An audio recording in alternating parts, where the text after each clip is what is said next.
Hello guys, এখন যাচ্ছিলাম আমরা কেক আনতে। কেকটা আগে থেকে অর্ডার দেওয়া ছিল। আমি আর ভাই যাচ্ছিলাম সাইকেলে করে। তো বাড়িতেই কেকটা বানানো হয় আর কি। তো আমাদের ওখান থেকে সব কিছু কেক টেক আনা হয়। তারপর তো আমরা কেক নিয়ে নিয়েছি। দুটো কেক ছিল, একটা ওর জন্য আর একটা ওই পুকুরটার জন্য।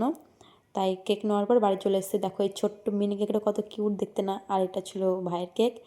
ওর ভালো নাম কৃষ্ণেন্দু, তাই ওখানে লেখা ছিল। তারপর তো ছোটোখাটো একটু ডেকোরেশন করতে হবে, তাই সব বেলুনগুলো একটু ফুরিয়ে নিচ্ছিলাম। কেউ ছিল না বলে ওই আমাকে হেল্প করছিল। আরও ডেকোরেশন অনেক জিনিসপত্র ছিল, তো সেইগুলোতেও ডেকোরেশন করতে হয়। ভাইয়ের খুব শখ সুন্দর করে সাজিয়ে দিতে হবে, তাই যেটুকু পারি সেটুকু করলাম। ওইগুলো লাগানো তো হয়ে গেল। এখন হ্যাপি বার্থডে লেখাটাও লাগিয়ে বেলুনগুলো সাজিয়ে একটু ছোট্টর মতন সুন্দর করে ডেকোরেশন করলাম। এই যে আমাদের বার্থডে রেডি হয়ে গেছে কেক কাটার জন্য। দেখো মানে সব আশীর্বাদ করতে লেট হচ্ছে বলে ওরা দুই ভাই মানে কেক কাটা এত তাড়া, যার খাওয়ার দুটোই দেখো খাওয়া শুরু করে দিয়েছে। তারপর তো সবাই মিলে আশীর্বাদ করলো। তারপর কাকি বললো যে তোরাও আশীর্বাদ কর ভাইকে।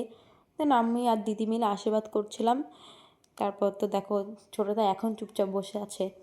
তারপর তো আশীর্বাদের পর্ব শেষ হওয়ার পর খাওয়া দাওয়া করার পর ভাইয়ের সঙ্গে একটু মজা করে নিচ্ছিলাম। তো আজকের ব্লগটা এইটুকুনি, দেখা হচ্ছে নেক্সট ব্লগে।